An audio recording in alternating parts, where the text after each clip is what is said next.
Ingalke mumbini sogelche foyi tenen sugal che foyi tika kenen sugal che parce que ne ka politique ko la ne te adamaden ko la quoi ne principe ko de la ango ko politique nyama ni yo ta ko ke gouvernement nyama yi gouvernement min kan ka kalata labe al nasra bina ni manke mauti dala sigana bina parce que mali politique ko amba kala ma ko donc ngo politique nyama politique ton nyema de manka ke gouvernement mi no e chamanche fanga gouvernement au chef au premier ministre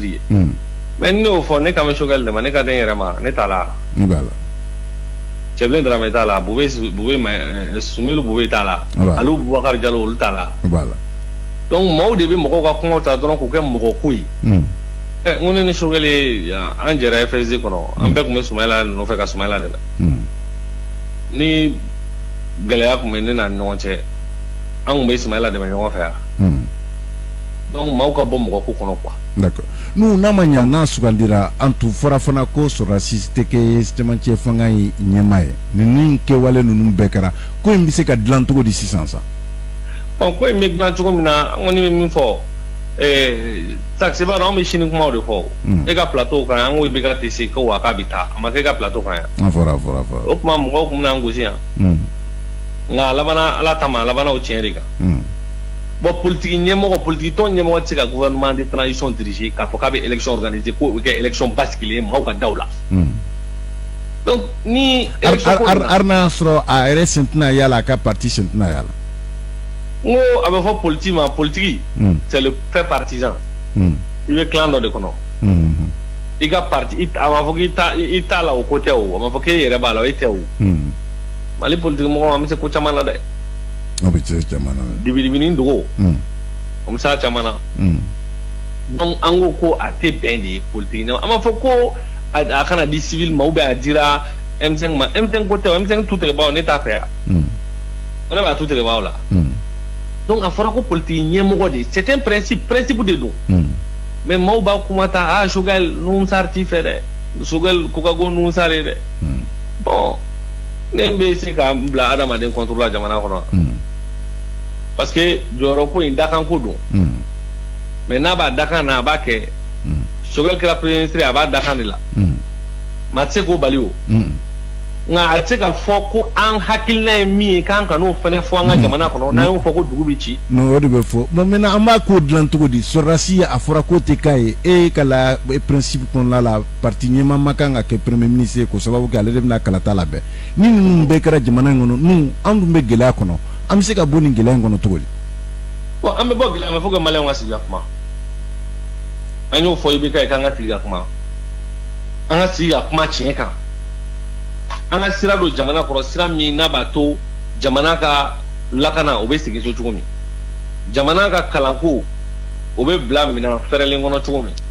jamana ka jagoko n'an ka sɔrɔkow ye o baara bɛ kɛ cogo min sinon sax i ka plateau kan an y'a f'i ye cogo min ko i bɛ ka jamana ta k'a bila sira dɔ kan sira min man ɲi ne ɲɛ bɛ min natɔ la a cɛ ka jugu dɛ. i kana an na siran dɛ. ne b'a fɔ i b'a dɔn ne filɛ nin sax ne tɛ se munafigiya kumaw la quoi kuma min ni. e ɲɛ bɛ mun natɔ la la. bon ne kɔni ɲɛ bɛ min na a cɛ man ɲi donc vraiment maliyɛnw ka sigi u ka kuma joona président min b'an kunna maa ladiri don dɛ Assimi ye maa ladiri ye maa tilennen don hɔrɔn don bon bɛɛ b'a dɔn k'a fɔ ko jamana in k'a b'a nin kan complexe t'a la parce que anw ni Assimi de ye génération kelen complexe t'a la an ma colonisation kɛ koyi tubabu m'anw mara koyi. tubabu y'an faw n'an mɔgɔw de mara anw ma mara tubabu fɛ anw de ye WhatsApp ni Facebook mɔgɔw ye donc complexe foyi t'anw na a ɲɛli a ka di Assimi ye a ka di Malick Diaw ye an b'a dɔn u b'o baara de la wa an b'a la k'u dɛmɛ tɛ ko n sɔnna aw ta ma kudayi ye o ni minɛn dɔ jɛngɛnna an b'a fɔ ɲɔgɔn ye hɛrɛ ni baden kɔnɔ an b'a fɔ bonya kɔnɔna na ni karama kɔnɔna na donc o de kama an ko n'i ye politique ɲɛmɔgɔ ta dɔrɔn politique ɲɛmɔgɔ tɔw u b'a fɔ k'a bɛna ɲagami bon ni kalata dun confiance a base ye confiance de n'o ye danaya ye ni danaya t'a kɔnɔ hali n'a kɛra ka ɲa maaw bɛ bɔ k'a fɔ k'a ma kɛ ka ɲa. ouais mais maa bɛ se ka sugandi bi min tɛ tɔn na wa ou bien min tɛ partisan ye comme i yɛrɛ y'a fɔ bi. parce que an ye maa dɔw ye olu yɛrɛ ye candidat ye mais olu yɛrɛ de bɛ tila k'a organiser fana. bon même min vie ayi o ma deli ka kɛ élection kɔnɔ de bala transition kɔnɔ de bala Mali da Mali ye transition saba de kɛ ni bien ye sabanan de kɔnɔ ayi n kan bɛ kalata de ma n ko kalata dɔw bɛ kalata labɛn k'a sɔrɔ u yɛrɛ bɛ sugandilibagaw la mais o kɛra période normale de kɔnɔ mais transition kɔnɔ ne m'a fɔ ko kalata ɲɛmɔgɔ ko politique mɔgɔ ɲɛmɔgɔ politique tɔn ɲɛmɔgɔ man ka kɛ premier ministre jamana kɔnɔ dɛ n'a man ka kɛ premier ministre ye camancɛ fanga waati de la n'o ye transition ye parce que ni a fɔra transition dɔrɔn politique mɔgɔw de jasira o de kama transition na mara dira minnu ma u jasira de u ma mara ka ɲɛ n'i bɛ ka fiɲɛ kɛ ka ɲɛ maa si tɛ bɔ k'a ka fanga bila n'a tun y'a kɛ ka ɲɛ sɔrɔsi foyi tɛ kariya k'i bɛ taa i bɛ ka minɛ wa a y'a kɛ k'a tiɲɛ de ka jamana filenkolo ci k'a dangolo ci o de kama maaw bɔra k'a ka fanga bila o de kama sɔrɔsiw y'a ye k'a fɔ maaw bɔra jama bɔra an tɛna to jamanadenw yɛrɛ ka ɲɔgɔn nin bɔ dɛ u wulila ka taa i bɛ ka minɛ maintenant n'o kɛra camancɛ fanga de bɛ na o camancɛ fanga min nana a bɛ dilan fɛn basigilen de la an ye camancɛ fanga caman kɛ yan an ye fila de kɛ yan o ni an sabanan de e ye politique ɲɛmɔgɔ jumɛn ye k'a kɛ premier ministre ye an ka transition kɔnɔna la a daminɛna bi de. wa mais n'u aw ko ko aw ka kalo kelen ani dɔgɔkun fila d'a ma a b'a fɛ ka camancɛ fanga in na baara cogo min a bɛ t'o ɲɛfɔ aw ye an bɛ se ka a bɛ se ka sigi ni mun ye bi a bɛ mun sɔrɔ aw ɲɛ CNT in na. mais ale ma fɔ dɔ kɔ a ma na n'a ka camancɛ fanga papier ya a bɛ na n'a ta ye hakilina ye min an b'o fɔ a ɲɛna a banna ni min ka ɲi an b'a fɔ a ka ɲi ni min ma ɲi an b'a fɔ a ma ɲi ne kɔni ta ye o ye quoi mais an k'a fɔ mɔgɔw ye ka nɔgɔ bɔ a la an tɛ mɔgɔ ko la mɔgɔ ko tɛ dɛ k'a fɔ ko Choguel de kunkolo man di mun de bɛ ne ni Choguel cɛ foyi tɛ ne ni Choguel cɛ a ka numéro bɛ n bolo n ka numéro b'a bolo n'a y'i jaabi n bɛ Choguel wele n'a y'a jaa sini a bɛ n wele téléphone na kɛlɛ t'an cɛ kɛlɛ tɛ se ka k'an ni ɲɔgɔn cɛ nka min don ne ye principe de fɔ bon o principe fana tɛ se ka fɔli tɛ se ka kɛ diɲɛ wuli ko ye o n ka mi bɛɛ jɛ fanga de kɔnɔ donc ne yamaruyalen tɛ ne ka hakilina fɔ i b'a fɔ ne ka n'o fɔ n'i y'o fɔ i ye dugu ci n'an bɔr'o kɔnɔ an ni Faransi bɛ baara la depuis 2012 ko bi k'u y'u ka kosaw cɛ nin y'u tatɔla de wa ou bien u bɛna ni cogoya wɛrɛ de ko sababu kɛ an y'u dɔn ni Serval ko banna Barkhane ko o de banna wa ou bien nin y'u ka minɛnw cɛtɔla de. bon n bɛ min f'i ye Faransi ko in a tiɲɛ dɔ ye nin ko ye ne y'a fɔ bi tɛ depuis 2013 an ko Serval bɛ ka na Serval in ti dɔwɛrɛ ye o ko c'est un animal qui marque son territoire bon Sorasi Nazara ta ka Sorasiw ta ka na ni a ka intérêt t'a la parce que les pays n'ont pas d'amis ils n'ont que des intérêts donc u nana bɛɛ y'a ye k'a fɔ u ye Burudamɛ dɔw bɛɛ tɛ dɛ Burudamɛ dɔw u y'u lamuruti Mali kama k'o ka jamana tila Faransi y'u dɛmɛ a ma dogo bon u dɛsɛr'u la koyi parce que jamana ma tila hali bi o maintenant min bɛ yen bi Maliyɛnw k'a dɔn k'a fɔ politique ko kɛlɛ de bɛ yen Faransi bɛna élection kɛ dans un an san kelen u bɛna kalata kura kɛ min bɛ Faransi kunna bi n'o ye Emmanuel Macron ye sondage bɛɛ y'a jira k'a fɔ k'a ti gagner wa a ti gagner mun na Sahel ko kuma in dɔ b'o la parce que 70% des Français olu kɛmɛ k'a jira k'a fɔ ko u ka sɔrɔsiw bɛ Sahel kɔnɔ a man d'u ye u ka sɔrɔsiw bɛ farafinna kɔgɔdugu yanfan na a man d'u ye donc pour que ka olu 70% minnu bɛ k'o fɔ k'olu nimisi wasa dɔɔni walasa olu bɛ se ka kɛ jama ye ka ale sugandi a bɛ nin politique ko kuma ninnu fɔ an bɛna réduire an bɛna restructurer a bɔra Serval la ka kɛ Barkhane a bɛna bɔ Barkhane la ka kɛ Takuba ye a bɛna kɛ hali Tasuma ye bon tout ça là politique kow de don sinon u nana u t'a fɛ ka taa bon maintenant n'u t'a fɛ ka taa a b'u to yen wa bon an kɔni ko an ka jamana sécurité tɛ se ka sous-traiter mɔgɔ ma an y'a ɲini 2013 parce que bɛɛ b'a dɔn k'a fɔ 2013 an ka wolomasiri tabagaw n'o y'an ka armée ye u tun bɛ condition min kɔnɔ u tun tɛ se ka jamana lakana an sago la an ko maa o maa bɛ se k'an dɛmɛ nka i b'an dɛmɛ n'an ka condition de ye o de kama anw y'a fɔ depuis 2013 que le contrôle politique des opérations militaires ne doit pas échapper aux autorités légitimes du Mali. Bon, autorités mounana no ibikaw ye, mais ils ont laissé le contrôle politique échapper. France ba ka avion ta ka pancho mianja, utara accord défensif, krikara ro signé, France sur la soubi yala chuko mu janga jamana kono. Mi ma del ka ke opération na bien kono, o de be kan fe ya. Donc malais on fane mu tira ka fo ko digi dan dene. Donc ku ka sabali. Maintenant, Emmanuel Macron va annoncer que la politique de la France c'est plus destiné à l'opinion publique française dans l'opinion publique du Sahel. Donc, effectif de diminuer. Mon ami faut qu'on boit kata. Effectif de diminuer dans tout le Sahel, tout simplement parce qu'il veut manipuler une certaine opinion française. Il y a ça parce que tous les sondages donnent Marine Le Pen gagnant. Et au coin de France. Et puis le pacte des républicains, au Bélgique, France, ni Marine Le Pen, ni extrême droite, deuxième tour là dedans. Ouais, mais n'a pas y a politique auquel là, au Malien nous fanga ba nous mbolobi, abna jabi tukodi, abna ula ben tukodi.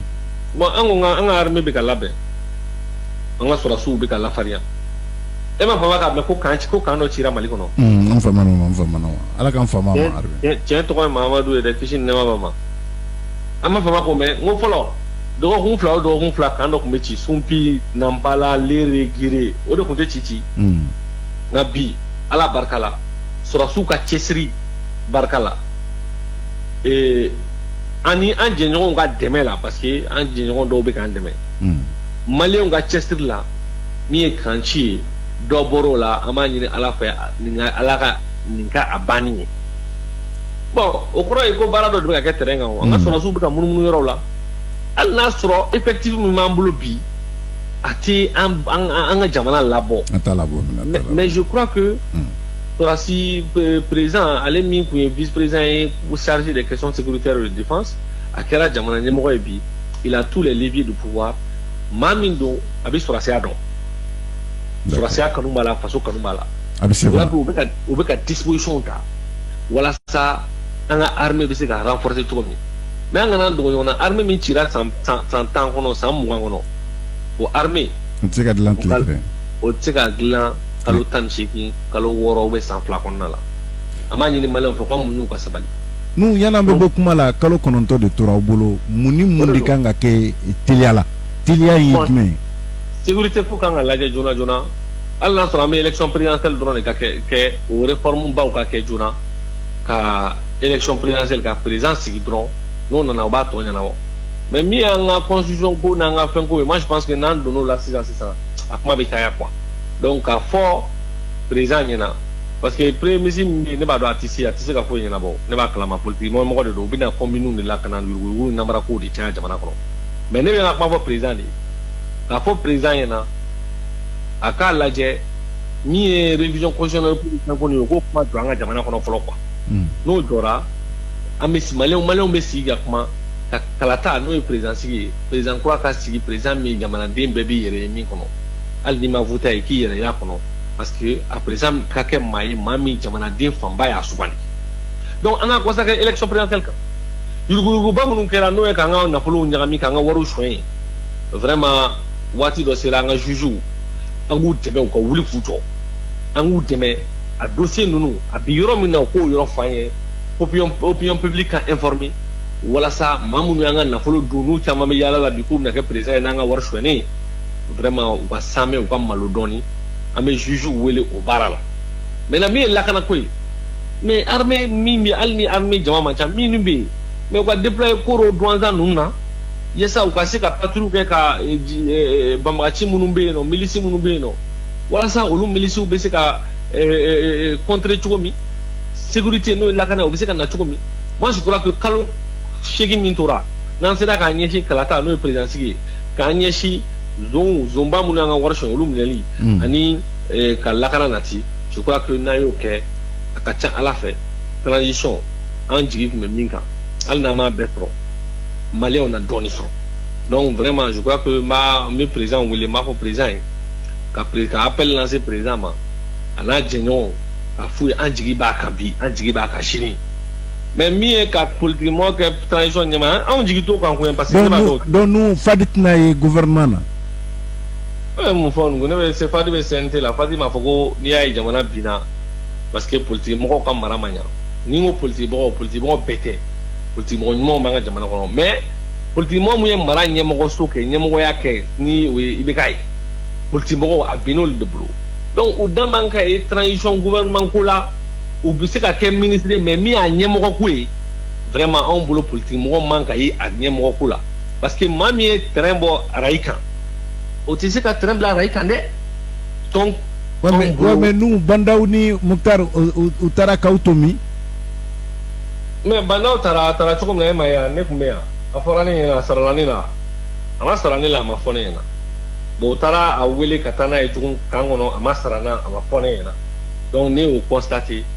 Bon, Mokhtarwan, Ambora Kalamaku Bandaou degré de Singapour. Nemanina, Amafonena. Unana, Beba, Jamana, make a Tachumina, Bea, Angie, Minga, Amois, Amos, lutte contre la corruption, Fouille Makala.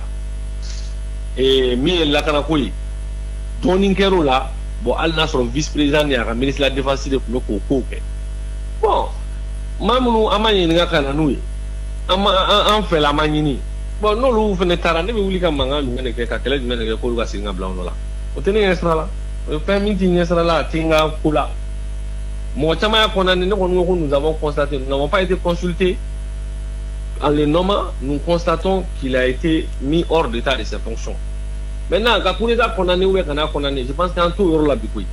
N'est pas ni d'alente mina, à condamner ni d'alente là. Parce que ni à manger jantou, ni de coup d'état là-bas, on est mal économique. N'a manger jantou. Nous, à la Brésil est chamanéke, Argentine est chamanéke. Il y a nos goûts et restaurants. Mais oui, restaurant bi. Donc, on met droit de que, quand faut président en bas de m'aider, si mi en bas de m'aider, alors son nom. Voilà ça, c'est que jamana mbotu ko on a de membe asimiye abaye bi abaye shini alni de membe te ka fon so na ita mo kure kure de me do de ka foko ni kera pliera la donc ambo o de kono bi quoi donc kuma kuncela ma be ka famia fuitini sogelche mimbi na che dron o politique ko e du ya kenen souhaité on sogel de blala soumela no la FSD la amaka ou bien ne fouté M5 mono sogel de fouté M5 comité stratégique fait al na soro ko wala ko le photo au papier aussi hein ak ma papier signé ba parce que moi ça va de comment signer quand tout truc là bon mon ne bisika kenen so galche fuiti sika kenen ache mais ne principe de fond politique nyemo ko ton nyemo ko o tisika ke mali chamanche fanga premier ministre yenyo de fond ne rebo la on est politique ton nyemo ko di ne to là voilà donc ne re o doy. Donc, ne sais pas Mali Tchamantia fera premier ministre. Ne sais pas parce que le politique c'est un fait partisan. Le politique c'est un homme partisan, c'est l'homme d'un clan.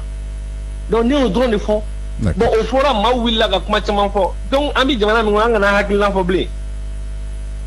Non, il faudra dire Boulia. Ne va pas aller chez les avec les. D'accord.